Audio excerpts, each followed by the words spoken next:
Hello friends, ഇന്ന് ഞാൻ വന്നിട്ടുള്ളത് ചായക്കടയിലൊക്കെ കിട്ടുന്ന വെട്ടേക്കിൻ്റെ റെസിപ്പി ആയിട്ടാണ് കേട്ടോ. ഇതുണ്ടാക്കാൻ വളരെ സിമ്പിളാണ്.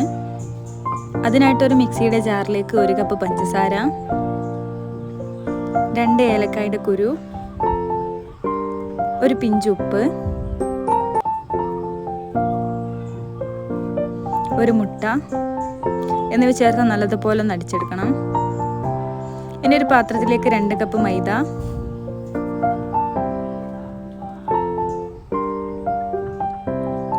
1 കപ്പ് റവ, 1/4 ടീസ്പൂൺ മഞ്ഞൾപ്പൊടി,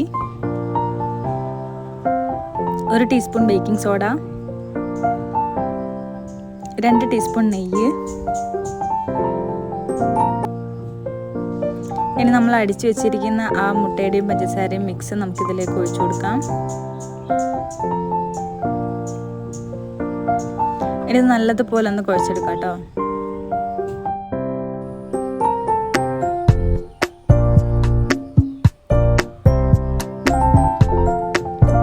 നമുക്കിനി ഇതിലേക്ക് കുറച്ച് വെള്ളം ആഡ് ചെയ്തിട്ട് നല്ലതുപോലെ ഇത് കുഴച്ചെടുക്കാം.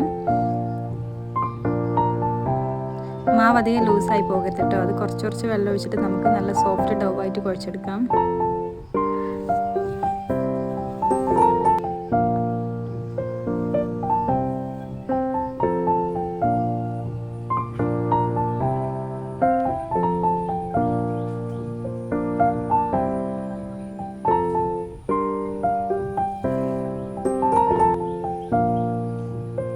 അപ്പം നമ്മുടെ മാവ് ഇവിടെ റെഡി ആയിട്ടുണ്ട്. ഇത് തൊടുന്ന സമയത്ത് നമുക്ക് മനസ്സിലാവും നല്ല സോഫ്റ്റ് ആണെങ്കിൽ കേട്ടോ. ഇനി 1 മണിക്കൂർ നമുക്ക് റെസ്റ്റ് ചെയ്യാൻ വേണ്ടി വെക്കാം. ഇനി നമുക്ക് ഒരല്പം മൈദ വിതറി ഇതൊന്ന് നമുക്ക് പരത്തിയെടുക്കാം.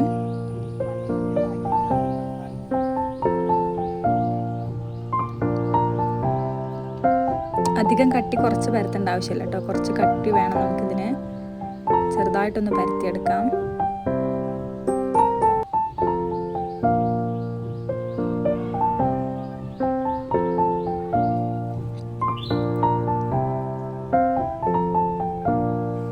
ഇനി ഇത് നമുക്ക് കട്ട് ചെയ്തെടുക്കാം. ഡയമണ്ട് ഷേപ്പിൽ കട്ട് ചെയ്തെടുക്കണം. ഇത്രയും കട്ടി വേണം കേട്ടതിന്. എന്നാലേ എണ്ണയിലിടുന്ന സമയത്ത് നല്ലതുപോലെ പൊന്തി വരുള്ളൂ.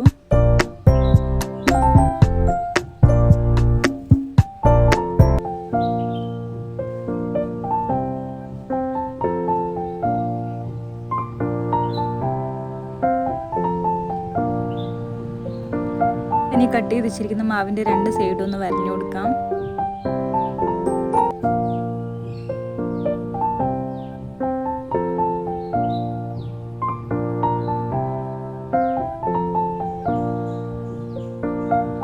ഇനി ഇതൊക്കെ നമുക്ക് എണ്ണയിലിട്ട് പൊരിച്ചെടുക്കാം. അതിനുവേണ്ടി ചൂടായ എണ്ണ, പിന്നെ വീണ്ടും ഫ്ലെയിം കുറച്ച് വെച്ചിട്ട് നമുക്കിത് ഫ്രൈ ചെയ്തെടുക്കാം. ലോ ഫ്ലെയിമിൽ വെക്കണം കേട്ടോ. എന്നാലിത് നല്ലതുപോലെ ഉള്ളു വെന്ത് വരുള്ളൂ.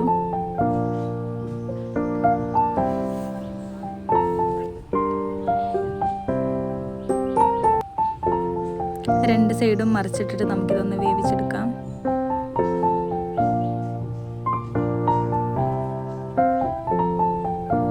അപ്പോൾ നമ്മുടെ വെട്ട് കേക്ക് ഇവിടെ റെഡി ആയിട്ടുണ്ട് കേട്ടോ.